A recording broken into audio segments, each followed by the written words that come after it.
Денешното со вас, Валентин Николовски. Почитувани гледачи, добро вечер. Вечерен преглед на најважните вести и теми на денот.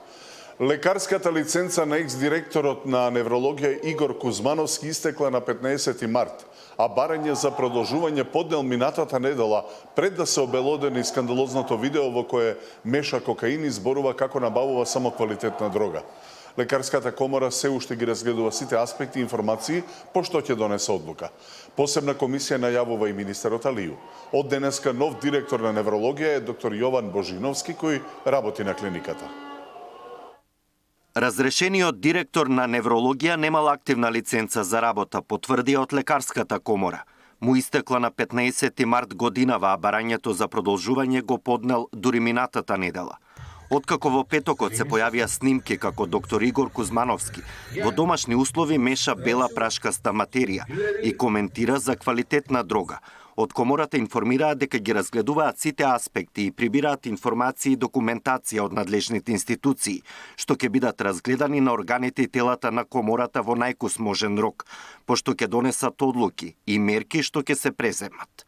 Во меѓувреме, министерот за здравство најави посебна комисија во министерството која треба да го испита менаџирањето на клиниката изминатите 2 месеци додека Кузмановски беше директор, а мој термин треба да провери колку пациенти и како биле лекувани од страна на неврологот во периодот додека лиценцата му била истечена. Вонреден надзор на неврологија прави и Државниот санитарен и здравствен инспекторат. И исто така понатаму после овој извештај стручна комисија ќе формираме баш заради тој дел, само тоа ќе биде втора постапка, втор чекор. Прво да видиме дали постапили колку пациенти има прегледано во овој период, процесирани. Понатаму да ги провериме кој тип и каков тип на услуги и понатаму вториот чекор ќе биде стручна комисија. После овој скандал кој повторно ја разниша довербата во здравството и предизвика бура реакции во јавноста, се поставува прашањето дали во склоп на систематските прегледи потребни се и токсиколошки анализи. Правно не знам дали може тоа да се дефинира. Јас би сакал како министер за здравство да има таков член во законот, но да ви кажам сега во кој закон и дали може тоа да се формулира. Тоа навистина не би сакал да ви кажам кога не сум сигурен дали може. Јас би сакал лично да имаме уште една институција која што ќе проверува освен стручноста и тој момент. Од денеска нов директор на неврологија е доктор Јован Божиновски, кој работи на клиниката. И тој најави формирање на 2 интерни комисии кои треба да го испитаат административното и стручното работење на Кузмановски. Ќе се поведи дисциплинска постапка секако, меѓутоа ќе го почекаме и извештајот на ДСЗИ и стручната комисија на Министерството за здравство за да не изврзуваме, бидејќи се наоѓаме сепак во еден сензитивен период. Вчера преку Државната агенција беше објавено писмо за поддршка на професорот Кузмановски од колеги од клиниката, без подписи кои ги истакнуваат неговата висока стручност и успешно менаџирање. Денеска новоименуваниот директор рече дека не знае кој стои зад писмото, но потенцираше дека истото не е од стручниот колегиум на неврологија. Александар Динев, Сител телевизија. Бојан Јовановски, познат како Боки 13, е осуден на 5 години затвор во повтореното судење за случајот Меѓународен сојуз.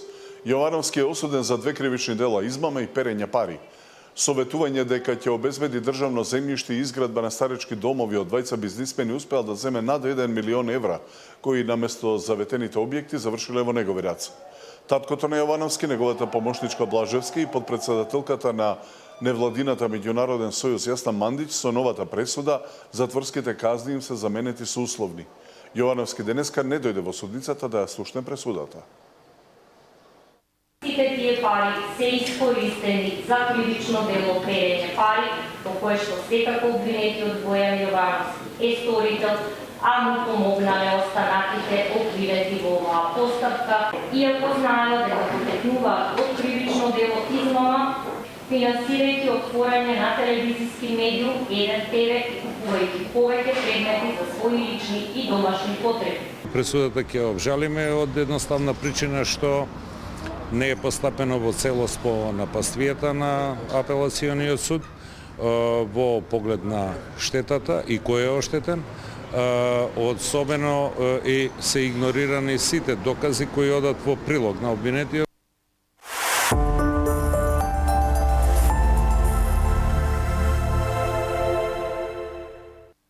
Предизборниот карван на ВМРО ДПМН денеска е во Росоман, во Градско, во Лозово и во Велес. Лидерот на партијата Мицковски од Лозово порача дека дипломатијата повеќе не е со свиткана кичма како таа на владата на СДСМ и ДУИ. Кандидатот за градоначалник Бошко Цветковски порача чиста општина со квалитетна инфраструктура. Слушам од опозицијата како сето она кое што тие лесно го распродадоа за 7 години, сега не викаат каде сте, ајде сега повратете го ова за неколку месеци, вие треба тоа да го повратите. Замислете, сето она што лаконски го распродадоа за 7 години, сега кое што чувано беше со децени, би рекол со векови, а тие успеа за 7 години да го распродадат, па сега ќе ни кажуваат басни и приказни дека требало тоа за неколку месеци да се поврати. Во многу нешта нашите позиции сега се подобрени. Дали ќе успееме во овој мандат целосно, не можам да ветам и не знам дали тоа ќе се случи. Но дали ќе оставиме подобри позиции за генерациите кои што ќе дојдат по нас, кои што се подготвени истата оваа борба да ја носат на плеки, тоа да бидете сигурни. Македонија е горда и Македонија не е повеќе со свитка на кичма. Македонија годи тешкиот, но не е срамниот пат како што годеше тоа 7 години со владата на СДСМ и ДУИ. Се обврзувам дека ќе работам на квалитетно инфраструктурно уредување на општината, зголемување на зелените површини, градење на нови паркови, континуирано и темелно чистење на сите јавни простори, како и соодветно управување со ѓубрето и отпадот, вклучувајќи го поттикнувањето и напредувањето на процесите на собирање, сортирање и отстранување на неговите остатоци. Ветувам дека ќе работиме на промоција на индустријската зона со цел да создадеме адекватни услови за отварање на работни места. Предизборниот карван на СДСМ денеска е во Богданци, Зерновци, во Чешиново, Облешево, Виница и во Кочани. Председателот на партијата Филипче од Виница критикуваше економската политика на владата и најниските плати во регионот. Кандидатот за градоначалник Гоце Милевски вети пензионерски дом и решавање на инфраструктурните проблеми. Најголемата измама им се случи на граѓаните на ланските парламентарни избори. Што ветуваше ВМРО ДПМН? Гордост, достоинство, повисок стандард, европски интеграции. Што донесоа? Сиромаштија, хаос и неизвестност. Се фалат со некаква стабилност, а граѓаните не може крај со крај да врзат во месецот. Државата е во стагнација, нема економски раст, инфлацијата го слабее стандардот, а платите не само што не се зголемуваат, тие се намалуваат. Доцне исплатата на ДДВ. Субвенциите за земјоделците се намалени и каснат. Инвестициите странски се на рекордно ниско ниво. Нема достоен живот која Македонија е предпоследна во Европа според висина на минималната плата со многу ниска куповна моќ. Младите заминуваат не затоа што не ја сакаат Македонија, туку затоа што тука немаат перспектива. Имаме јасна и остварлива програма со проекти кои ќе донесат вистинска промена. Изградба на дом за стари лица, место со грижа, достоинство и сигурност за повозрасните. Изградба на нов булевар на влезот до Виница, модерна сообраќајна врска и уреден влез во градот. Решавање на атмосферската канализација, крај на поплавите и хаосот после дождовите. Спортска сала во Основно училиште Гоце Делчев за здрави, активни и мотивирани ученици. Кандидатите од помалите партии изет меѓутоа најавува бесплатни униформи за основците во Чаир. Бујар Османи ветува целосна обнова на фасадите и лифтовите, а во меѓувреме решение за состојбата на ЈСП и сообраќајниот хаос најавува Александар Треновски. Во нашата програма за образование предвидовме јасни мерки за олеснување на товарот на семејствата и за обезбедување еднакви услови за секое дете. Во сите основни училишта на нашата општина, учениците ќе имаат униформи, целосно финансирани од буџетот на општина Чаир. Ниту едно семејство нема да има дополнителен трошок. Со ова целиме кон создавање еднакви можности и зајакнување на чувството на припадност кај нашите деца. Исто така, општина Чаир ќе ги погреваат дневните оброци за сите ученици. Зградите кои што немаат лифтови, ќе добијат нови лифтови. Бидејќи не само што тоа недостатокот на лифтови го отежнува животот, ја намалува вредноста на становите, особено во горните спратови. Колку е повисоко спрато, толку е помала вредноста само заради тоа што нема лифтови.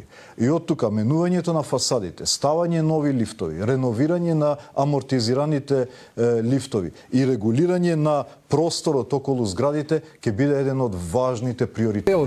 И идеја за идниот 4-годишен мандат за нас како советничка група и како партија ќе бидат обновување и рехабилитација на занималните во детските градинки, како и модернизација на училниците во општинските основни училишта, изградба и ставање во функција на домот за стари лица и изградба на мултифункционалниот центар за рехабилитација на лица со посебни потреби. Ги воведеме овие и ги одглавиме процесите на БРТ и набавката на нови автобуси, би можеле да го детализираме јавниот превоз и за другите групи на граѓани како средношколците, со набавка на помали минибуси и секако комбиња кои што би биле адекватни според инфраструктурата на градот и улиците, за да можат да влегуваат во оние помали тесни улички, буквално нашите средношколци да бидат земени од дома и однесени на училиште, како што сме го гледале тоа на филмови.